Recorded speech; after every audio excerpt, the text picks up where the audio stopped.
Um dos capítulos mais tenebrosos da história da humanidade, sem dúvida, foi o nazismo de Adolf Hitler. O ditador propôs uma ideologia de supremacia da raça, uma ideia de que o mais forte deve prevalecer sobre os mais fracos. A história do nazismo, todos nós conhecemos o final. Uma guerra devastadora aconteceu. Mas essa cultura, essa visão de os mais fortes, os melhores, sobre os mais fracos, não foi novidade do nazismo. Isto sempre aconteceu na história da humanidade, em todas as sociedades, incluindo a nossa sociedade. Sim, nós também fomos educados, ainda que não de uma forma tão violenta como foi o caso de Hitler, mas nós fomos também influenciados na nossa cultura a pensar nesta categoria de que existem os melhores, os maiores, os mais fortes. Desde a escola até nas coisas mais inocentes, como a votação de quem é a menina mais bonita da sala, o garoto mais popular do colégio, vamos então criando aquela cultura, aquele modo de olhar para a vida, pensando em estar mais perto dos melhores.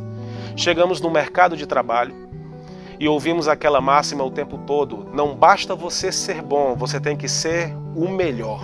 Até na nossa espiritualidade, no sagrado, pessoas têm buscado igrejas que proponham um caminho de grandeza, que tenha sutilmente um ensino de superioridade. As pessoas buscam em Jesus aquele capaz de andar sobre as águas, mas tem muita dificuldade de conceber a parte em que Cristo fala da cruz.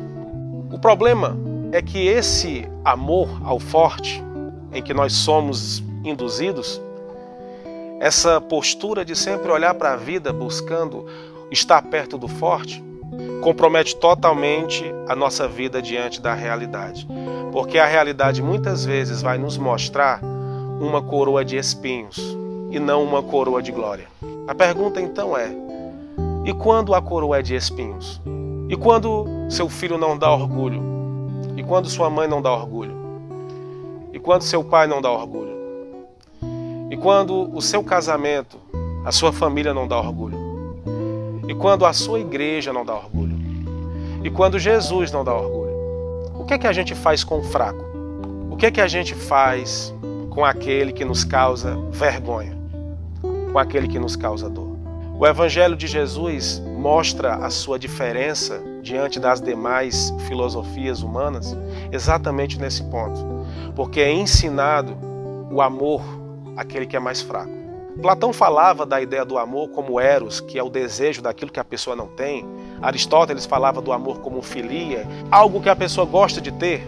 Mas Jesus apresenta a ideia de um amor ágape, um amor do sacrifício.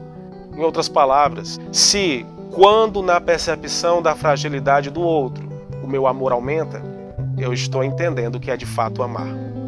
O Evangelho propõe então um amor àquele que é menor, um amor àquele que mais sofre, um amor àquele que nos traz vergonha. Muitas pessoas seguiram Jesus porque ele era, na cabeça deles, o forte. Lá em Mateus capítulo 20, versículo 20, nós vemos este quadro muito bem apresentado. Uma mulher chega para Jesus com aquela expectativa de uma coroa de triunfo, jamais imaginava que Jesus estava ali apresentando uma coroa de espinhos, e ela então pede a Jesus que ele conseguisse, quando implantasse o seu reino dominador, que ela pensava que era isso, conseguisse que um filho dela sentasse à sua direita e outro filho sentasse à sua esquerda. Jesus diz para ela: você não sabe o que está pedindo. Logo em seguida, Jesus chama seus discípulos e apresenta o contraste entre a cultura do mundo e a cultura do Evangelho. Jesus diz naquela mesma passagem: vocês estão vendo como é que o mundo funciona. Os mais fortes dominando sobre os mais fracos. Estes, por sua vez, dominando sobre outros inferiores. Não será assim entre vocês. Aquele que quiser ser grande deverá ser o mais servo ainda dos demais. E ele aponta para si mesmo e mostra o seu exemplo, que até ele, Cristo, o Filho de Deus, veio não para ser servido, mas para servir e dar a sua vida por muitos. O Evangelho, então, confronta essa ideologia do mais forte, da busca da grandeza, da busca da superioridade. O Evangelho se preocupa mesmo é com o mais fraco. Toda grandeza que você porventura conseguir deve ser usada para cuidar e acolher e para dar vida para aqueles que mais precisarão da sua ajuda. Quando a coroa for de espinhos, ame. Quando a situação for de dor, ame. É na percepção da fragilidade dos outros que o nosso amor deve aumentar, segundo o Evangelho de Jesus.